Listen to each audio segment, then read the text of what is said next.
Merci pour cette gloire. Merci pour ta main qui repose sur nous.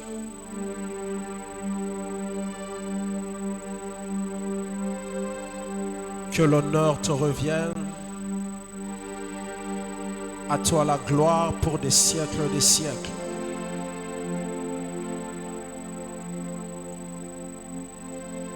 Entre tes mains, la suite de ce culte. Entre tes mains, ce moment où nous voulons partager la parole. Saint-Esprit, je m'abandonne entre tes mains. Viens à mon secours. S'il te plaît, fais en sorte que je ne dise pas des choses de trop et que je ne dise pas des choses de moi. Mais permets-moi, ô Esprit de Dieu, d'être dans l'exactitude de ce que tu as déposé dans mon cœur. Saint-Esprit, je te demande que le cœur de chacun en ce lieu, de mes frères et sœurs, soit des bonnes terres sur lesquelles cette semence va tomber. Que les oiseaux du ciel ne viennent pas voler cette semence. Que ça ne tombe pas sur une terre rocailleuse. Que les épines ne viennent pas étouffer cette semence, mais qu'elle produise. Dans le nom de Jésus, nous avons ainsi prié et reçu, et nous disons Amen. Est-ce qu'on peut acclamer pour le Seigneur? Amen, amen. Que Dieu nous bénisse abondamment. Que Dieu bénisse ces vaillants et ces vaillantes qui sont là pour ce culte. Que la grâce de notre Seigneur Jésus-Christ, l'amour de Dieu le Père et la communion du Saint-Esprit soient notre partage. Alors très rapidement, avant quoi que ce soit, nous allons lire la parole. Si nous pouvons prendre nos Bibles. J'ai quelques textes, mais pour l'économie du temps, nous allons lire 2 textes seulement. Les autres, je vais donner. On va lire un texte dans l'Ancien Testament et un autre texte dans le Nouveau Testament. Je suis dans le livre de Exode, chapitre 8, le verset 12 à 15. Exode 8, 12 à 15. Est-ce que nous sommes là? Et lisons. Exode 8, 12 à 15. L'Éternel dit à Moïse, dis à Aaron, étends ta verge et frappe la poussière de la terre. Elle se changera en poux dans tout le pays d'Égypte. Ils firent ainsi. Aaron étendit sa main avec sa verge et il frappa la poussière de la terre et elle fut changée en poux sur les hommes et sur les animaux. Toute la poussière de la terre fut changée en poux dans tout le pays d'Égypte. Les magiciens employèrent leurs enchantements pour produire les poux, mais ils ne purent pas. Les poux étaient sur les hommes et sur les animaux. Et les magiciens dirent à Pharaon, c'est le doigt de Dieu. Si c'est ta Bible, souligne ça s'il te plaît. C'est le doigt de Dieu. J'ai vu le sourire de maman. Quand j'entrais, elle disait ça. Au fond de mon cœur, je me suis dit, maman, comment elle est allée là-bas? C'est le doigt de Dieu. Waouh! Le cœur de Pharaon s'endurcit et il n'écouta point Moïse et Aaron selon ce que l'Éternel avait dit. Allons dans le Nouveau Testament, prenons rapidement Luc chapitre 11. On va lire le seul verset 20e. Luc 11, le seul verset 20. Est-ce que nous y sommes? Luc 11, le verset 20. La Bible déclare, c'est Jésus qui parle, il dit, mais si c'est par le doigt de Dieu que je chasse les démons, le royaume de Dieu est donc venu vers vous. Amen, nous pouvons reprendre nos places. Tu le fais en acclamant le Seigneur. J'aimerais le dire comme un pasteur le dit. Nengozo fan na fan de la mito banguna na yo.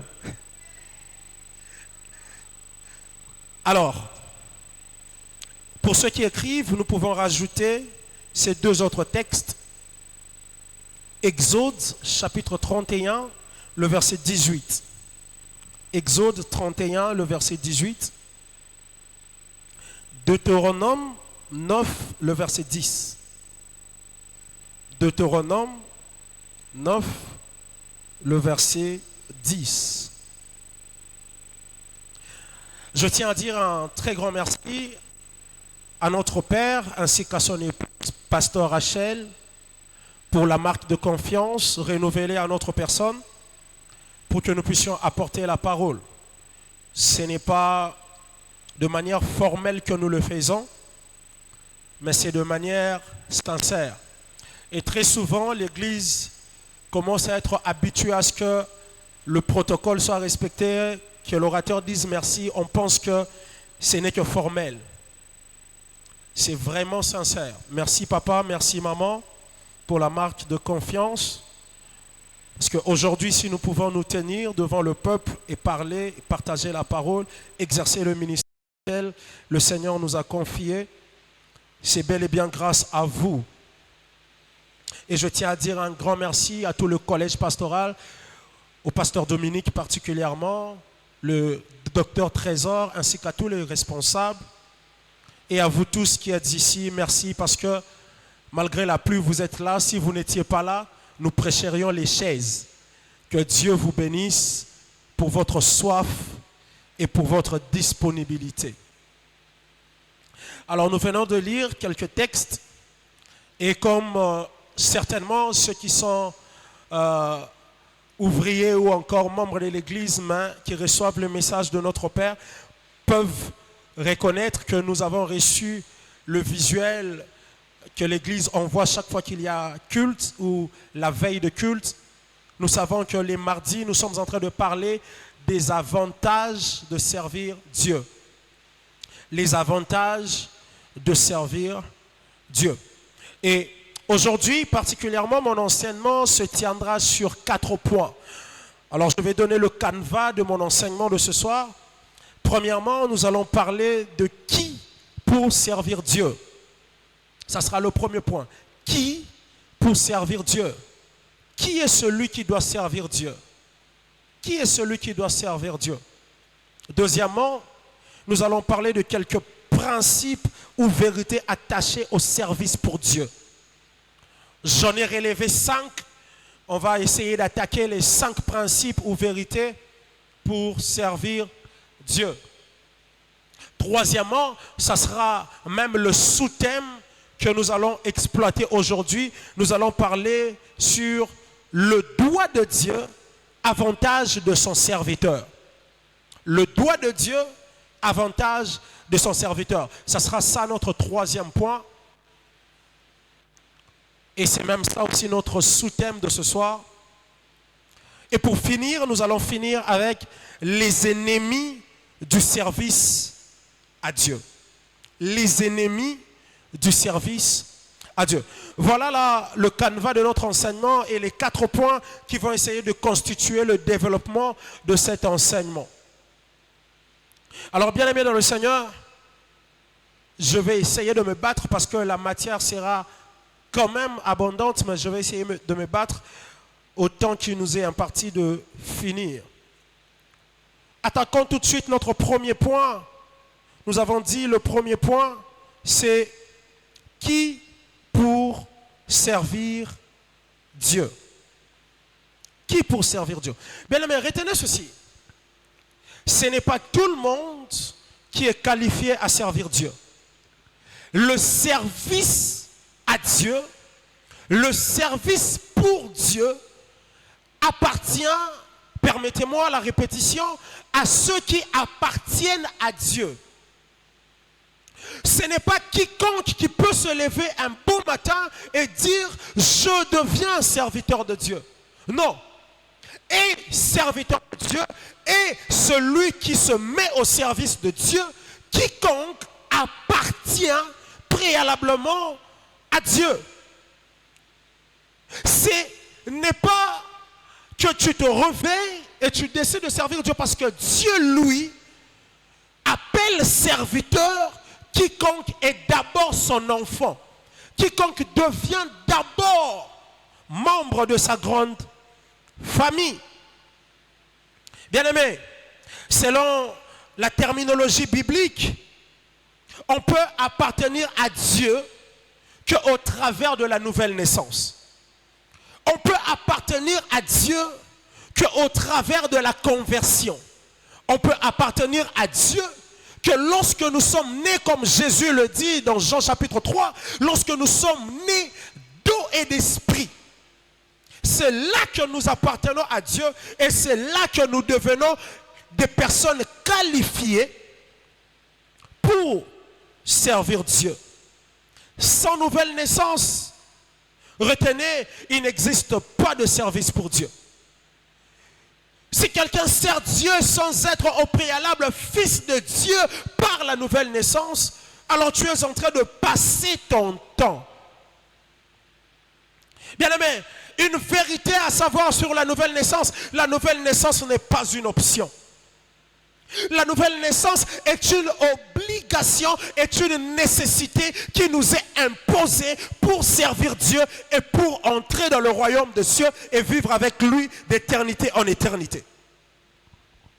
Oh, j'aime comment Jésus le dit dans le livre de Jean chapitre 3, le verset 7. Jésus le montre clairement. La Bible déclare ceci: ne t'étonne pas. C'est Jésus qui répond à Nicodème. La Bible déclare ceci: ne t'étonne pas que je t'ai dit, il faut que vous naissiez de nouveau.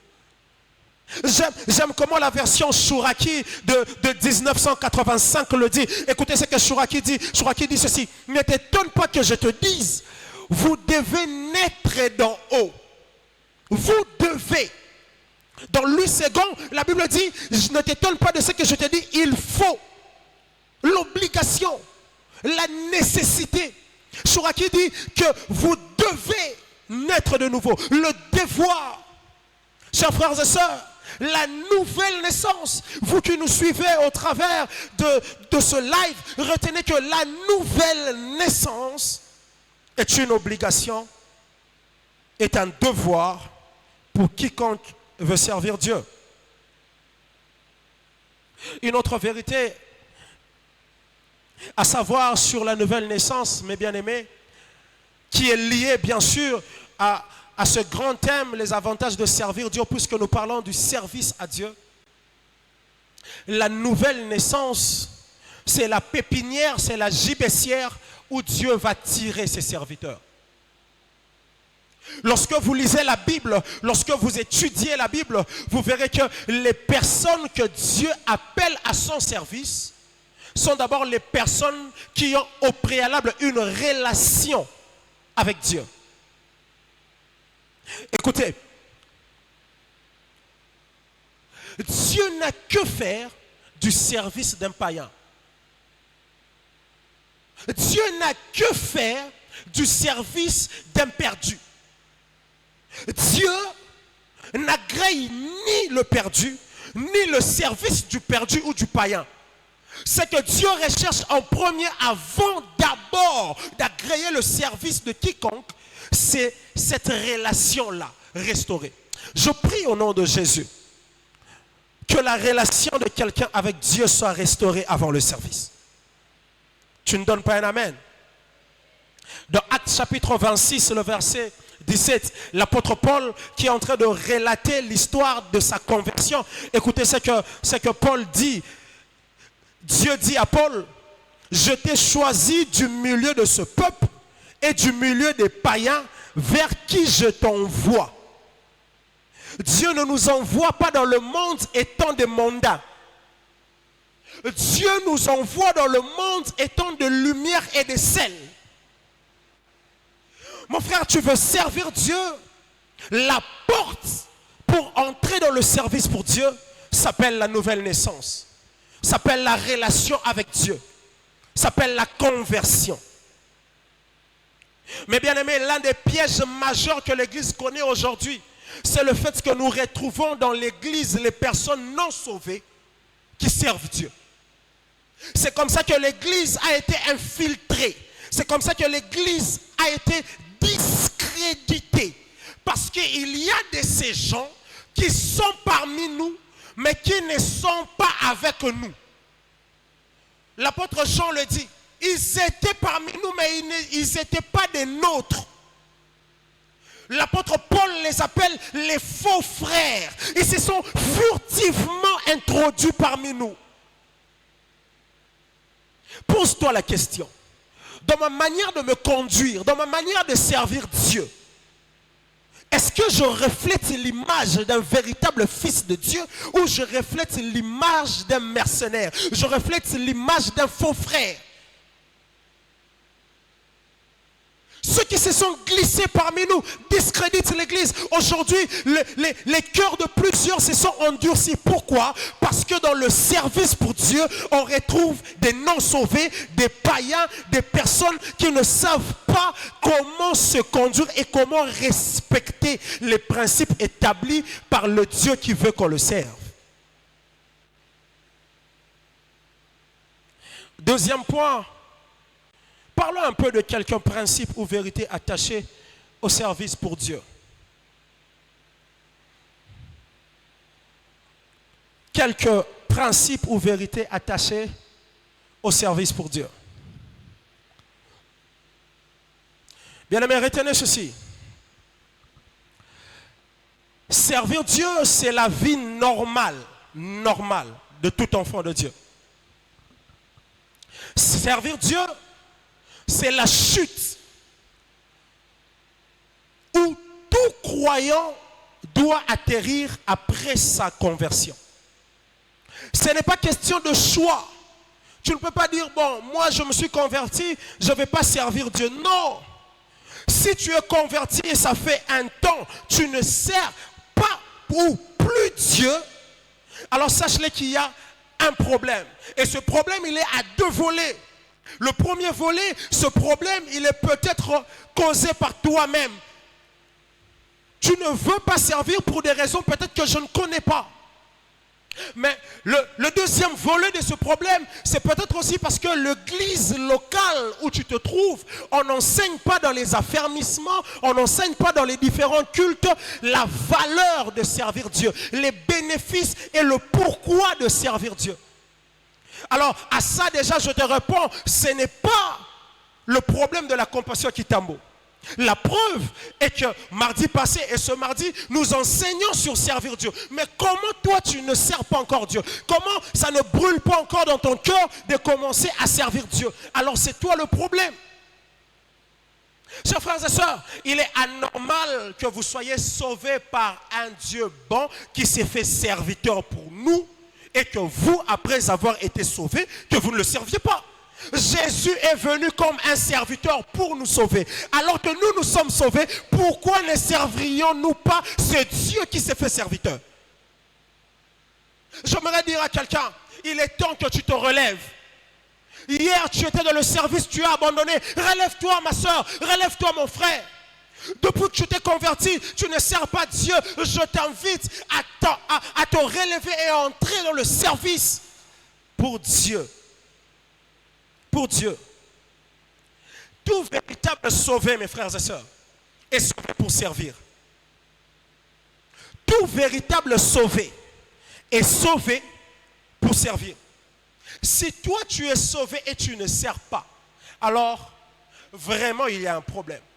Lorsque nous lisons la Bible, nous voyons ce fou de Gadara. Jésus est venu le sauver. Jésus l'a délivré. Alors qu'il a vu que la présence de Jésus avait apporté quelque chose d'extraordinaire dans sa vie, qui est la délivrance. Il est venu vite pour entrer dans la barque et rester avec Jésus, bénéficier de la présence de Jésus. Mais écoutez ce que la Bible dit. La Bible déclare, Jésus lui a dit, non, toi tu ne viens pas avec moi. Va auprès de ton peuple, va auprès des siens, va leur dire ce que Dieu a fait pour toi. Alors qu'il voulait bénéficier de la présence de Jésus, mais Jésus l'envoie aller servir et jouer le rôle d'évangéliste. Il y a des gens ici, vous devriez déjà normalement influencer plusieurs à venir à l'église par le témoignage même de votre conversion. Mais vous ne le faites pas. Ça aussi, c'est un service. Ça aussi, c'est un service. La Bible parle de ces femmes qui avaient été délivrées dans Marie de Magdala, de laquelle est sorti 7 différents démons. La Bible dit, ces femmes servaient Dieu avec leurs biens. Elle a bénéficié de la délivrance, elle a été sauvée et elle s'est mise à servir. Nous sommes sauvés pour servir. Deuxième vérité ou deuxième principe, le service à Dieu est la réponse de tout celui qui a été touché par l'amour véritable de Dieu. Le service à Dieu est la réponse de tout celui qui a été touché par l'amour véritable de Dieu. Mes frères, je me souviendrai toujours,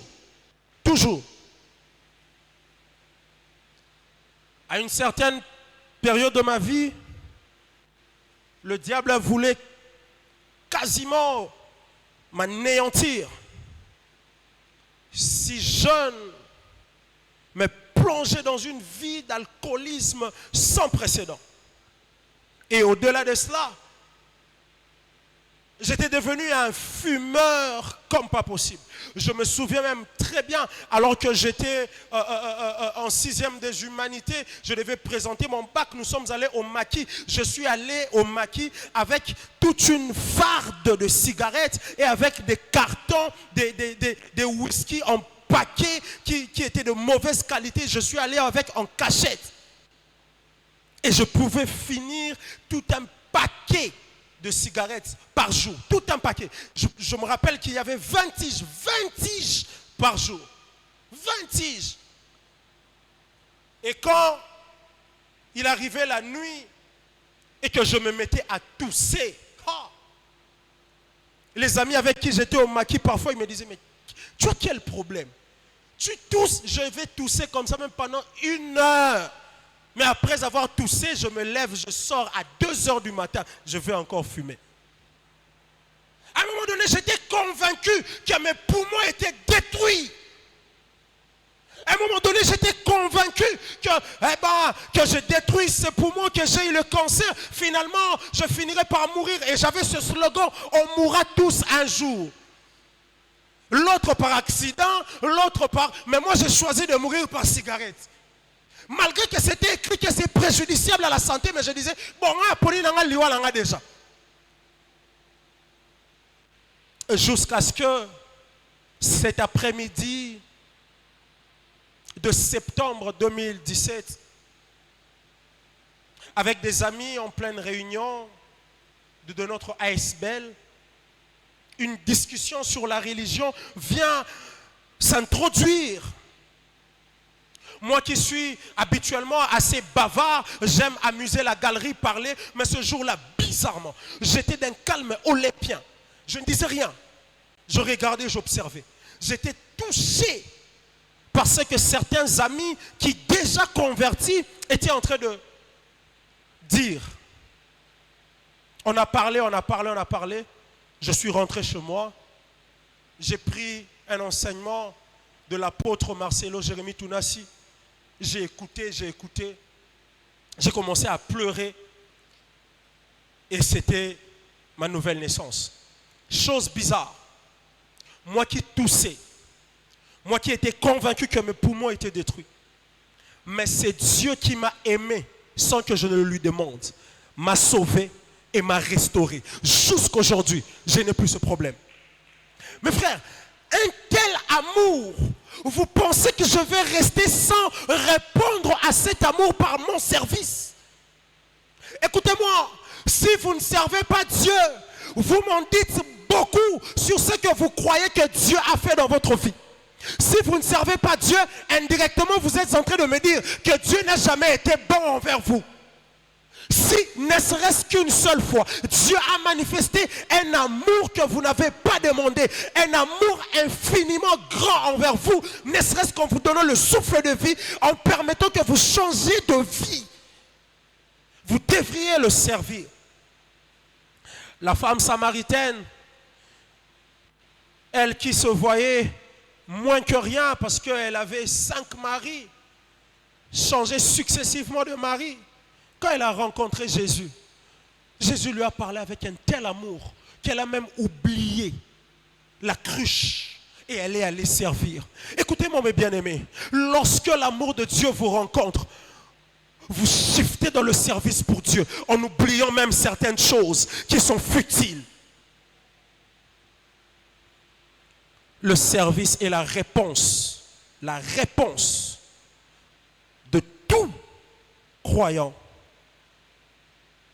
la réponse de tout celui qui a été touché par l'amour de Dieu.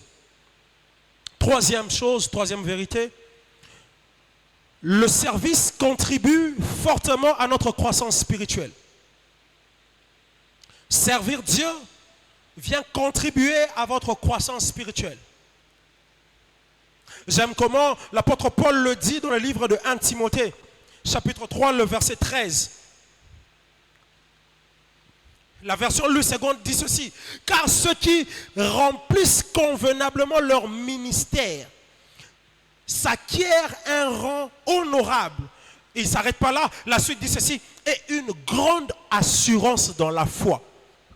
J'aime beaucoup ici comment la version Chouraki de 1985 le dit. Chouraki dit ceci. Là où Louis II parle de remplir convenablement le ministère, Chouraki dit: ceux qui servent bien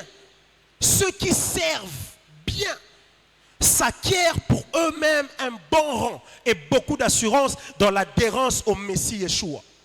Mes frères et sœurs, plusieurs sont freinés dans l'élan de leur croissance spirituelle parce qu'ils ne sont pas au service pour Dieu.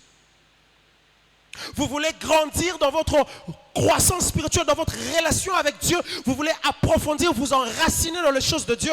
Le service pour Dieu vous permet de croître spirituellement. Quatrièmement, pour aller vite, retenez ceci: tout le monde peut servir Dieu. Tout le monde peut servir Dieu. Le service pour Dieu n'est pas discriminatoire. Tout le monde peut servir Dieu. En étudiant la Bible, nous voyons qu'il n'existe pas seulement un seul service pour Dieu. Il n'existe pas seulement un seul ministère. L'apôtre Paul, j'aime beaucoup comment il le dit dans 1 Corinthiens chapitre 12, le verset 5. Écoutez ce que les différentes versions de la Bible le dit clairement. Dans 1 Corinthiens 12, verset 5, la version Louis II dit ceci: diversité de ministères, mais le même Seigneur. C'est que Louis II appelle ministère. J'aime comment Chouraki et la version du Semeur le dit. Chouraki dit ceci: divers les ministères, mais identique la donne, le Seigneur. Version Bible du Semeur dit: il y a toutes sortes de services. Toutes sortes. Il y a toutes sortes de services, mais c'est le même Seigneur. Et la version français courant le dit trop bien. J'aime beaucoup français courant. Il dit: il y a diverses façons de servir, mais c'est le même Seigneur que l'on sert. Il y a diverses manières de servir Dieu. On ne servira pas tous Dieu de la même manière, mais nous devrions tous servir Dieu. Écoutez-moi mes frères, vous pouvez servir Dieu avec les 3 T. Vous pouvez servir Dieu premièrement avec votre temps. Il y a de ceux qui servent Dieu avec leur temps. La disponibilité. Lorsqu'il y a un besoin qui se présente à l'église, on doit aller évangéliser, on doit déplacer le groupe, on doit faire ceci, on doit faire cela. Il est toujours disponible. De par son temps, il sert Dieu. Pose la question à ton voisin: est-ce que ton temps sert Dieu?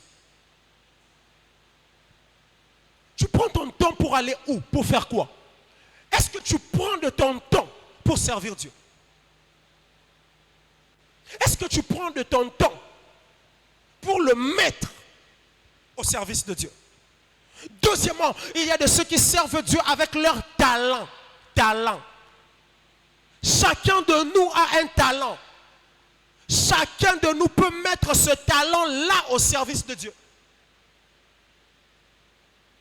Joël a le talent de chanter. Laure en a. Moi, j'en ai pas.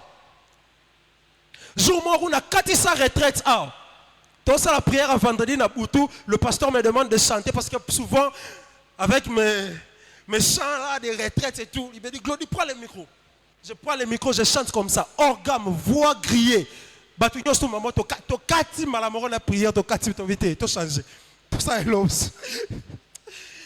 n'ai pas le talent de chanter, mais mon frère Joël en a, ma soeur Laure en a. Eux, ils mettent leur talent de chanter au service de Dieu.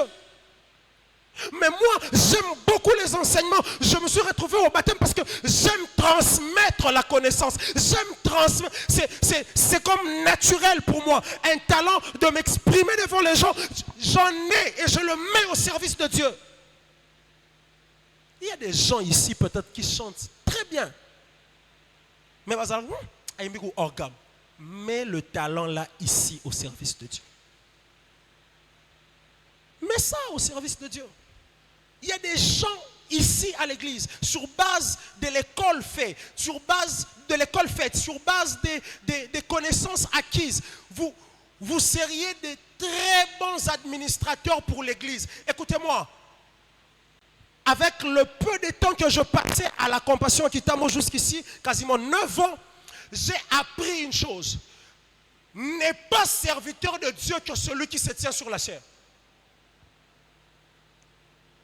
N'est pas serviteur de Dieu que celui qui tient le micro. J'ai assisté au pied de mon père, le pasteur Élie, à des réunions où ce n'est pas un prédicateur de l'église, ce n'est pas un modérateur de l'église, mais c'est un papa qui a eu une sagesse, qui a libéré et on a trouvé comment faire. Écoutez-moi mes frères et sœurs, vous avez quelque chose à donner à l'Éternel pour le servir. Et troisièmement, le troisième T, vous pouvez servir Dieu avec votre trésor. Avec votre trésor, avec vos biens. Il y a des gens, vous avez le don de la libéralité. Partout vous le faites, sauf à l'église. Libanda, après ça a la tête, mais sauf à l'église. C'est que vous ne comprenez pas. Vous avez quelque chose que le diable essaye de détourner pour que vous n'ayez pas les avantages attachés à ceux qui servent Dieu avec leur trésor. Si vous n'avez pas de temps, si vous estimez que mettre votre talent ne saura pas vraiment marcher avec votre emploi de temps, alors vous pouvez servir Dieu avec votre trésor. La Bible déclare ceci, il y avait des femmes qui étaient auprès de Jésus. Elles servaient comment? Avec leurs biens. Elles servaient avec leurs biens. Mes frères, cinquième et dernière vérité, et après je vais entrer dans le nœud de mon message en parlant du doigt de Dieu comme avantage de son serviteur. On peut connaître notre appel au service de Dieu directement ou indirectement. C'est la cinquième vérité. Vous pouvez connaître votre appel au service de Dieu de manière directe ou de manière indirecte. Selon la terminologie biblique, selon que vous pouvez méditer, lire la Bible, vous verrez qu'il y a de ces hommes qui ont su que faire pour Dieu de manière directe. Ça veut dire que c'est Dieu lui-même qui est venu vers eux pour leur dire, vous, je vous veux pour ça. Dans Actes chapitre 13, nous voyons comment est-ce que l'église d'Antioche était dans le jeûne et la prière. Et la Bible déclare, l'Esprit a parlé, l'Esprit a dit, mettez-moi à part Paul et Barnabas pour l'œuvre à laquelle je les ai appelés. De manière directe, c'est le Saint-Esprit qui vient les appeler pour leur dire ce à quoi il les attend faire. De manière directe, on voit comment Jésus lui-même appelle Pierre. Après la pêche miraculeuse, on voit comment Jésus dit à Pierre, suis-moi et je ferai de toi pêcheur d'hommes. De manière directe. Il y a des gens ici dans les rêves, de manière directe. Dieu n'est pas passé par quelqu'un. De manière directe, Dieu t'a dit ce que tu dois faire pour lui. Comment tu dois le servir de manière claire et directe. C'est venu par un songe. C'est venu pendant que tu lisais la Bible. C'est venu que pendant un jour, Papa Élie était en train de prêcher ici. Tu as entendu clairement Dieu te parler de ce que tu dois faire comme service. Où en es-tu? Où en es-tu? Qu'est-ce que tu fais? Et il y a de ceux qui connaissent leur appel ou encore le service qu'ils doivent rendre à Dieu de manière indirecte. De manière indirecte. On voit ça avec Élisée. Élisée était avec les bœufs, les 12 paires de bœufs. Il ne savait rien. Mais Dieu va voir Élie. Il dit à Élie, tu oindras Élisée pour prophète à ta place.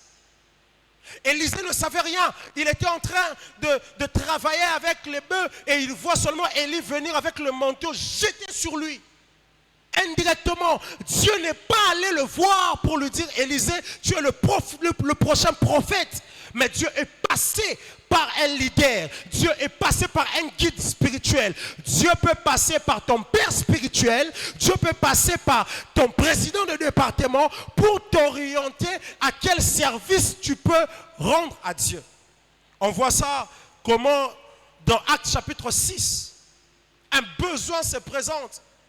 Et Pierre comme leader, les pères de l'église, les apôtres s'élèvent et ils demandent que l'on choisisse des hommes à qui on a donné le nom de diacres pour qu'ils puissent servir sur des tables.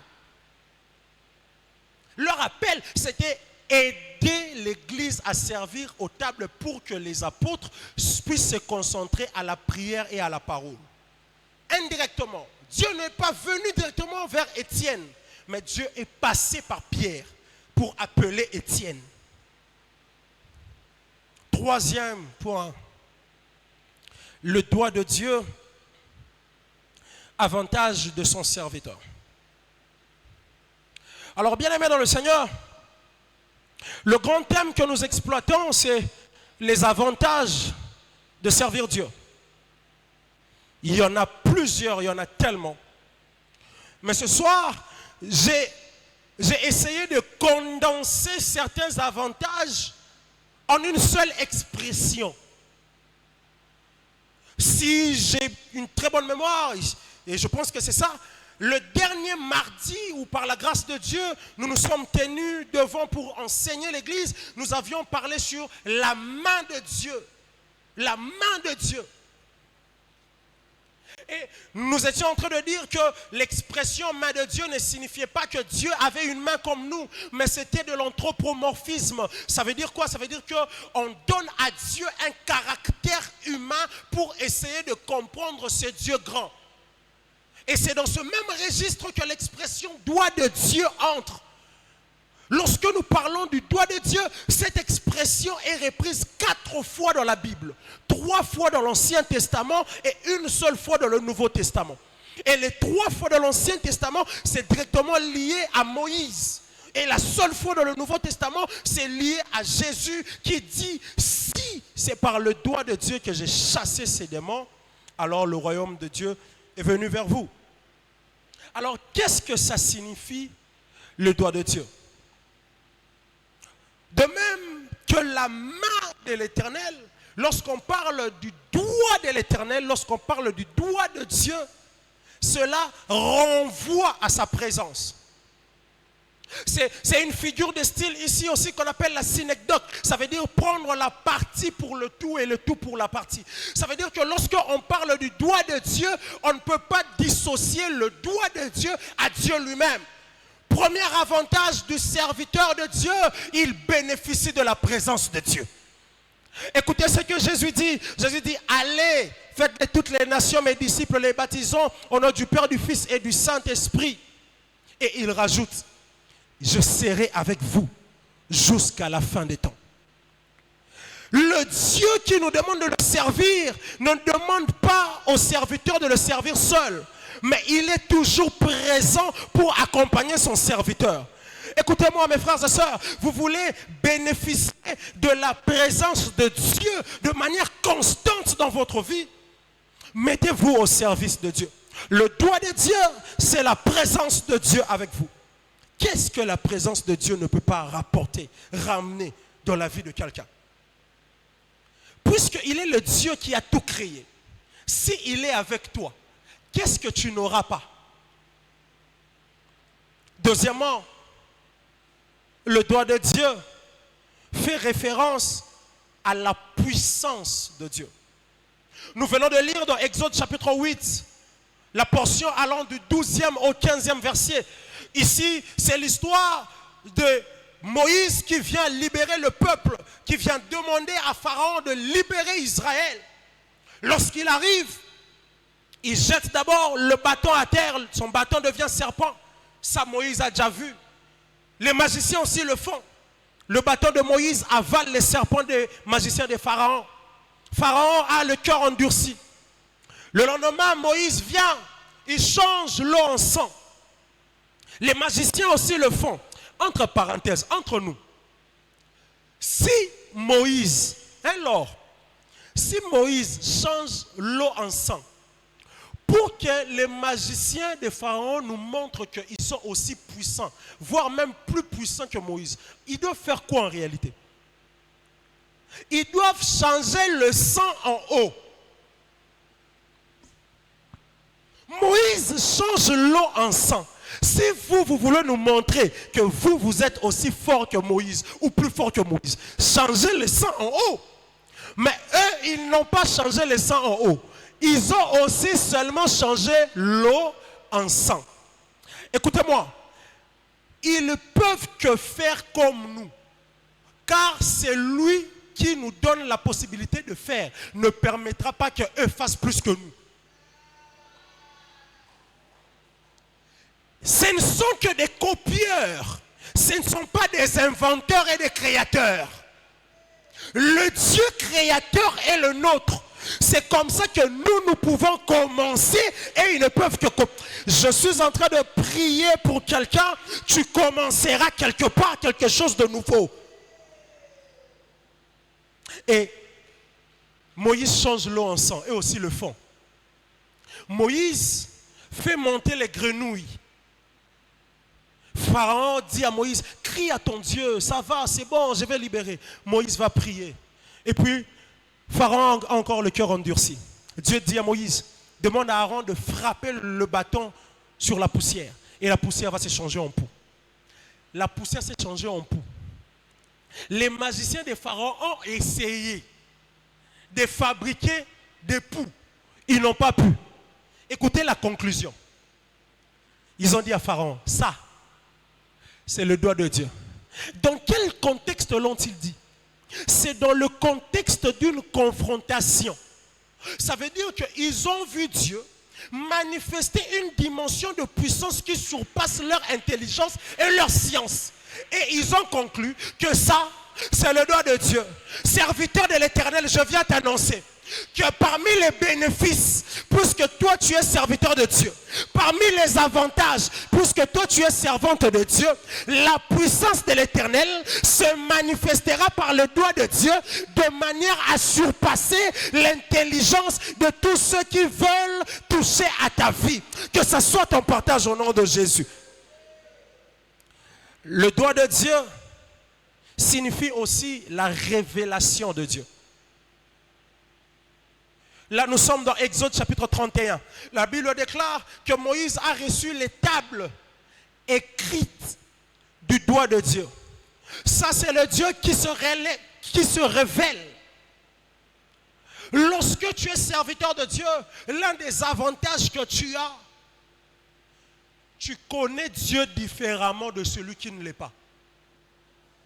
Dieu se révèle à toi à une dimension différente de celui qui ne l'est pas.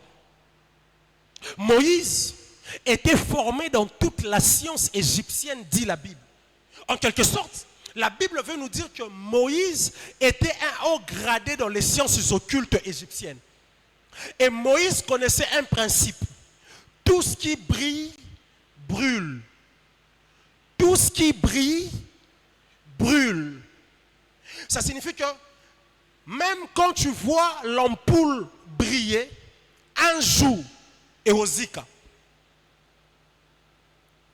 Mais quand le Dieu de la Bible veut faire de Moïse son serviteur, il fait briller quelque chose qui ne se consume pas.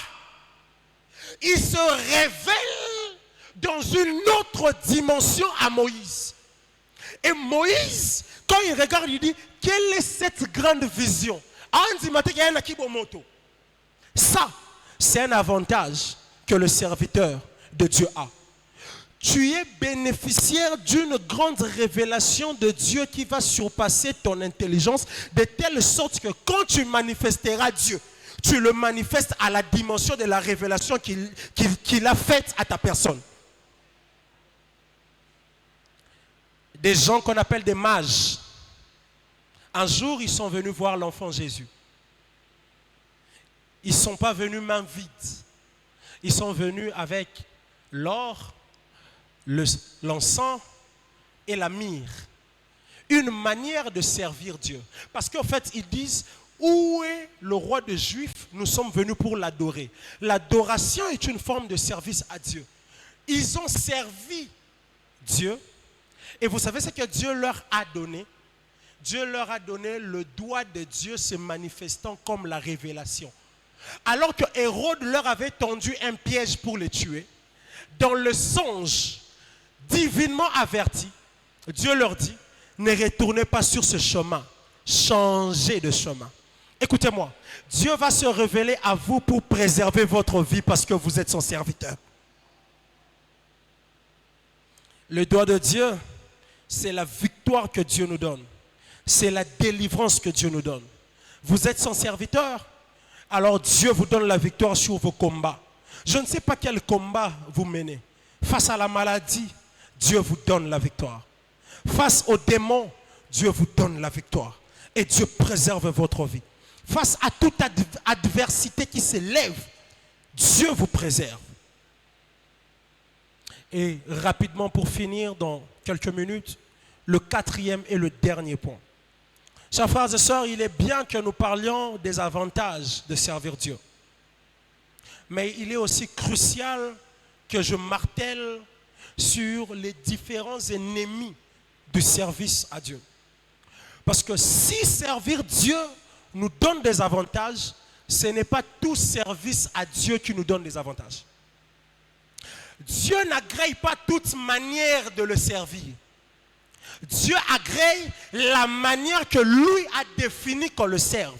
C'est comme ça que les enfants de Aaron peuvent mourir, mais en servant Dieu. Parce que Dieu n'a pas dit que l'on amène le feu étranger. Eux, ils ont amené le feu étranger et ils sont morts. Mais ils sont morts où? Ils sont morts dans le service pour Dieu. Faisons attention. Il est possible que vous croyez servir Dieu alors que vous êtes en train de travailler pour votre propre mort.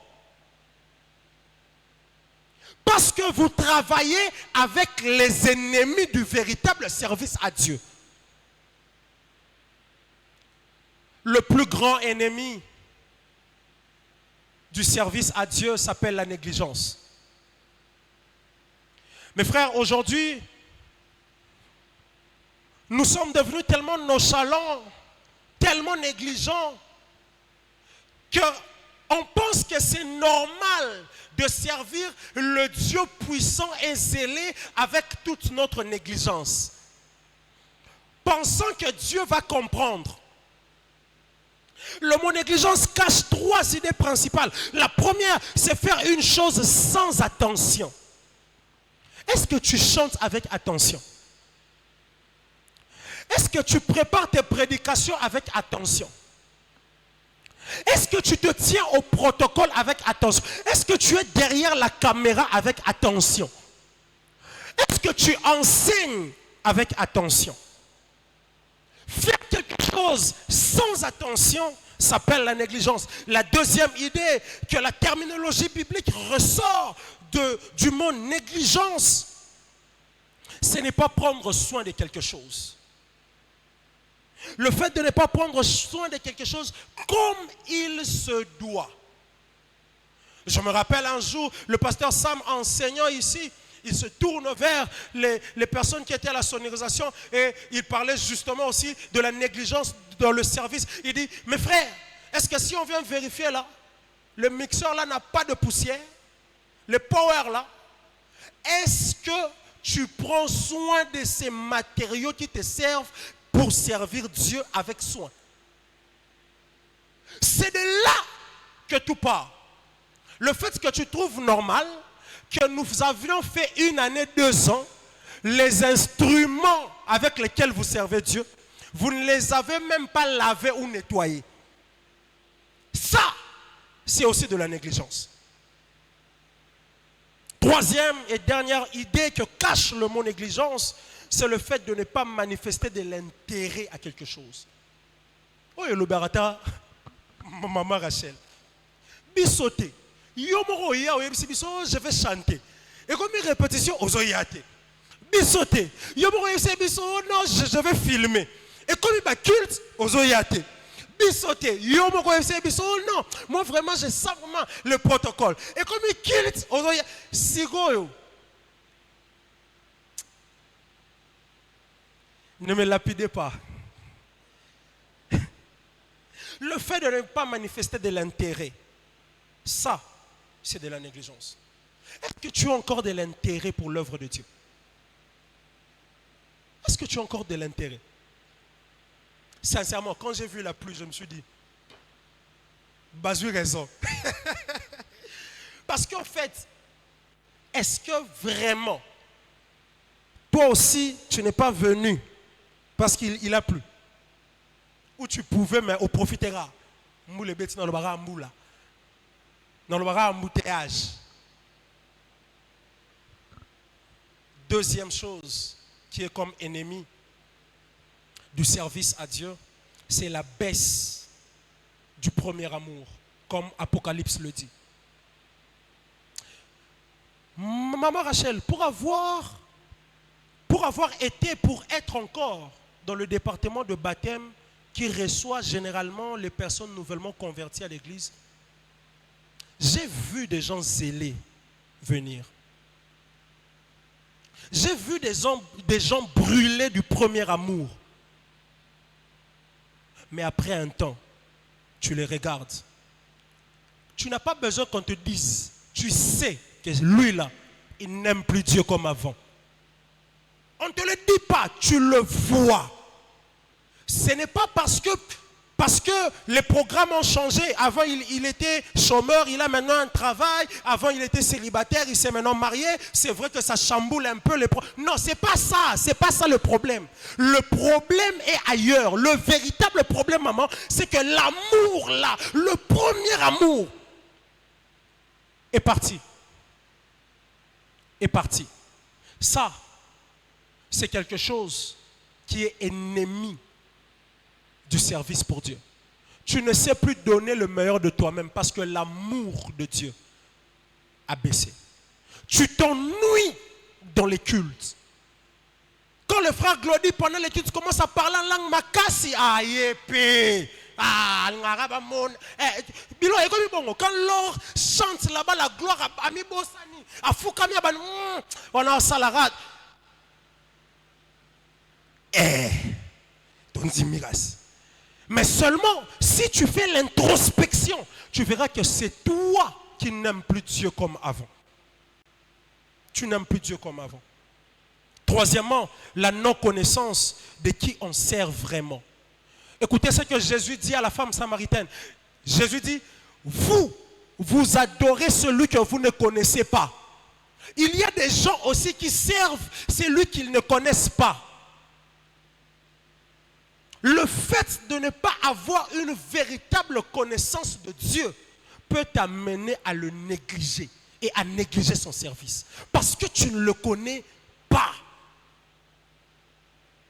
Quatrièmement, les problèmes émotionnels et sentimentaux. Les problèmes émotionnels et sentimentaux. Il y a des gens,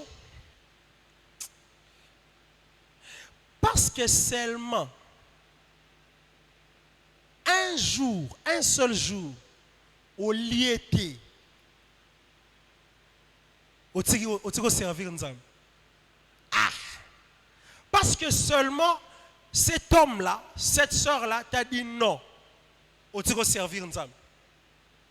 parce que seulement tu as été souffrant, on n'est pas venu te rendre visite, au tigo servir Nzambe.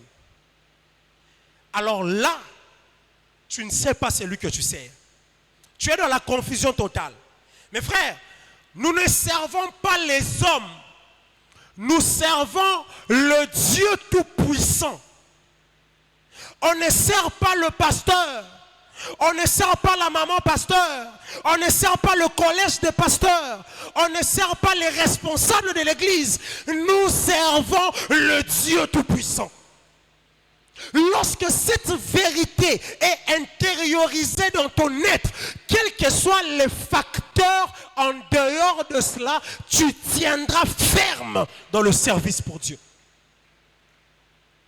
Que les émotions et les sentiments qui se bouleversent ne te changent pas et ne réduisent pas ton service pour Dieu. Ça nous arrive à tous. Ça nous arrive à tous. Je ne sais pas vous, mais moi, ça m'arrive vraiment que je n'ai pas envie de prier. Vous là, non. Vous, je ne crois pas. Moi, ça m'arrive. Cinquième et dernière chose. La chose qui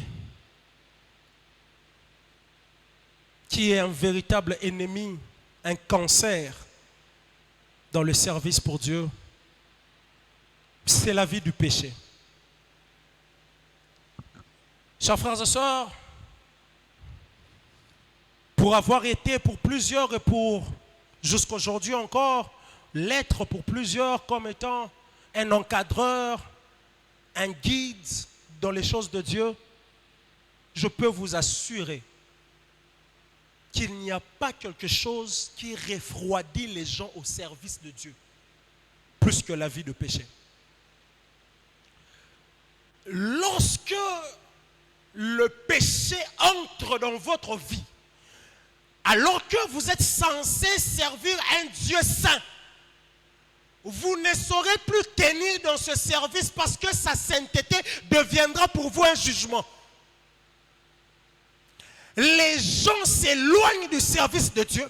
Ils préfèrent s'écarter du service de Dieu et ainsi passer à côté des avantages liés au service de Dieu parce que le péché s'est installé.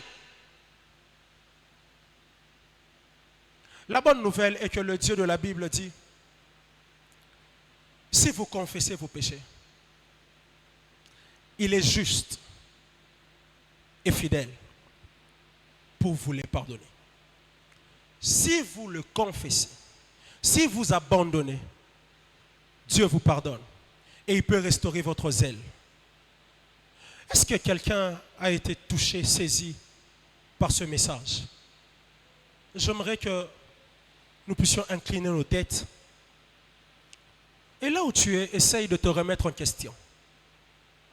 Au-delà des avantages cités ici, le doigt de Dieu qui se manifeste comme la puissance, qui se manifeste comme la révélation, qui se manifeste comme la fin de l'adversité, qui se manifeste comme la victoire dans le combat.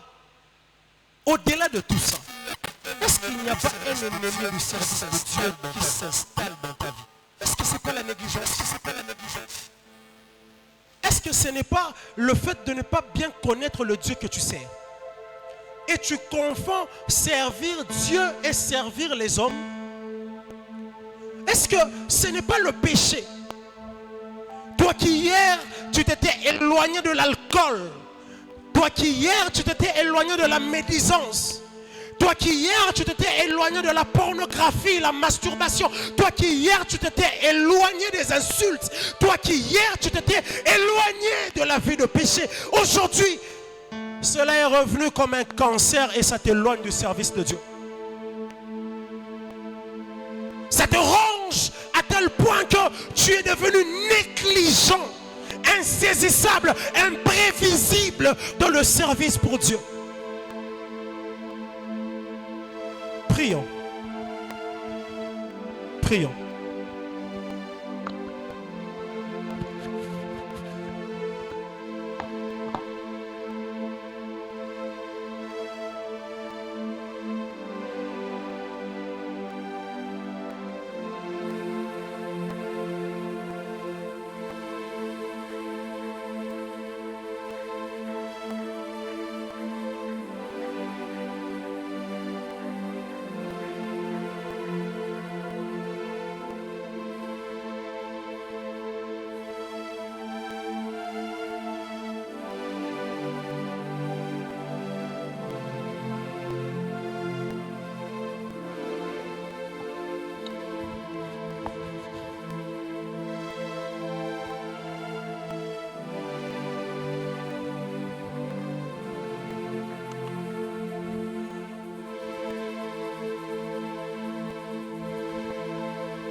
place, est-ce qu'on peut s'élever?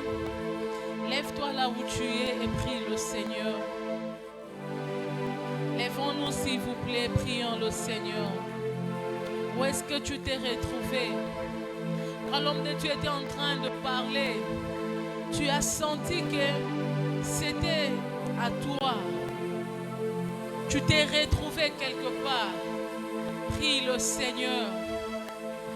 Tu t'es retrouvé quelque part. Prie le Seigneur. La parole de Dieu ne sort jamais en vain. Dieu savait que tu allais écouter ce message. Dieu savait que tu allais écouter ce message. N'endurcis pas ton cœur. S'il faut demander à Dieu pardon pour la négligence, demande à Dieu pardon. Et prends la décision de le servir plus mieux qu'avant.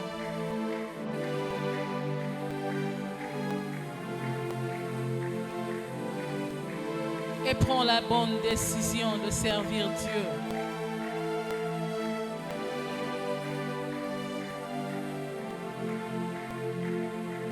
Jésus ne t'a pas sauvé pour croiser les bras. Quand Jésus te sauve, c'est pour servir. Tu n'es pas devenu enfant de Dieu pour regarder les autres servir. Tu es devenu enfant de Dieu pour que toi aussi tu entres dans l'œuvre, dans le champ de Dieu. Prie le Seigneur. Qu'est-ce qui t'empêche de servir Dieu? Est-ce la négligence? Est-ce le manque d'aimer Dieu? Qu'est-ce qui t'empêche de servir Dieu?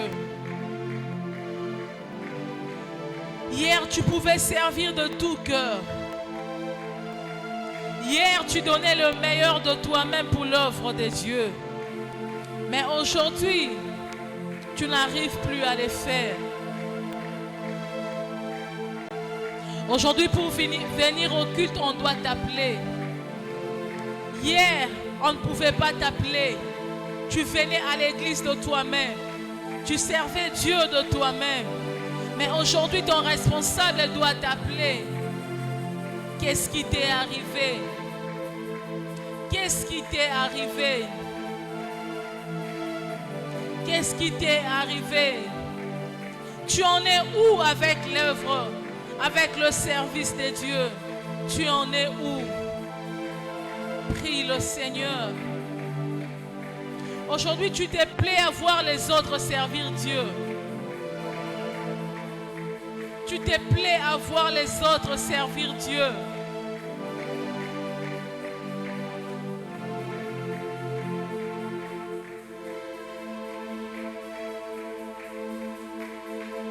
Jésus nous a sauvés pour servir. Dieu nous a gagnés pour servir. Si nous sommes chrétiens, chrétiennes, c'est pour servir Dieu. C'est pour servir Dieu. C'est pour servir Dieu. C'est pour servir Dieu. Prends la décision de servir Dieu.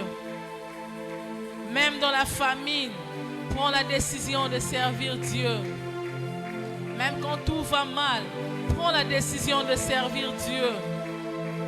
Prends la décision de servir Dieu. Prends la décision de servir Dieu.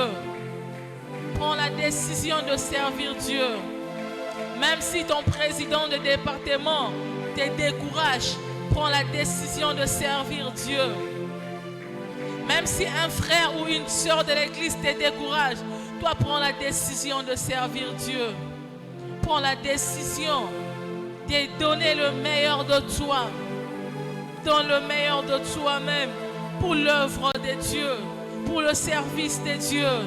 Et c'est ainsi que tu verras le doigt de Dieu. Et c'est ainsi que tu verras le doigt de Dieu. C'est ainsi que tu verras le doigt de Dieu. Pharaon a vu le doigt de Dieu. Israël devrait aller servir Dieu. Mais Pharaon voulaient empêcher à Israël de servir Dieu. Et ils ont vu le doigt de Dieu dans l'eau. Ils ont vu le doigt de Dieu. Prends la décision de servir Dieu. Prends la décision. Prends la décision. Ceux qui servent Dieu ne finissent jamais dans la honte. Ceux qui servent Dieu ne finissent jamais dans la honte. Dieu glorifie ses serviteurs. Dieu élève son serviteur. Il dit, mon serviteur s'élèvera. C'est le serviteur de Dieu qui sera élevé.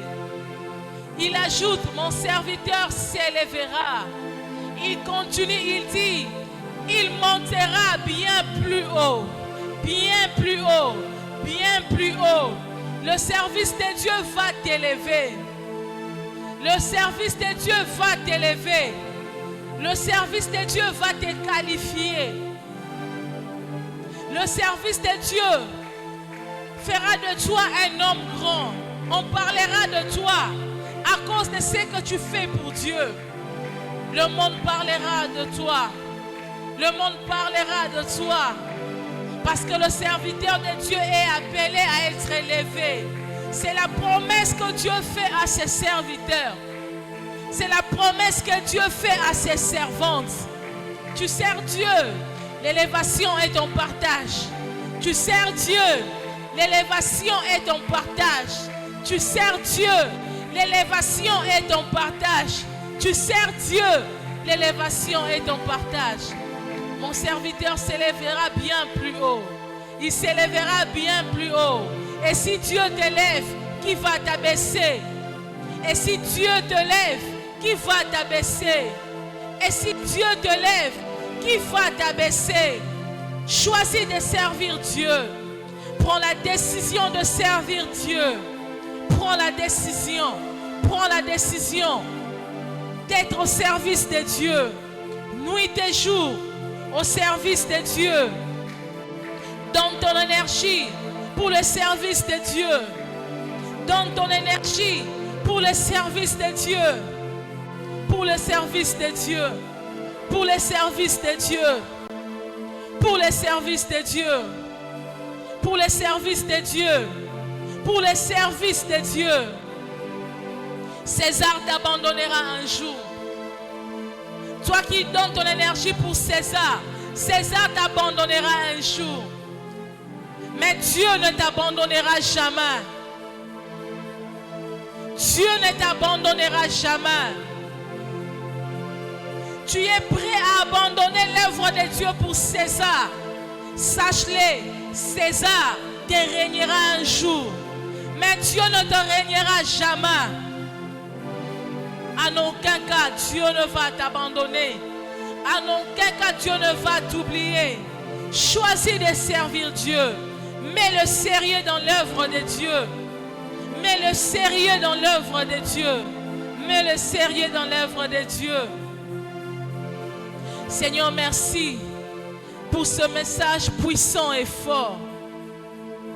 Merci pour toutes les décisions prises ce soir dans ta présence. Saint-Esprit, ami fidèle, aide-nous à pratiquer tout ce que nous avons dit, tout ce que nous avons pris comme décision dans ta présence. Bénis ton serviteur qui nous a parlé. Au nom de Jésus. Et l'Église de Dieu dit Amen.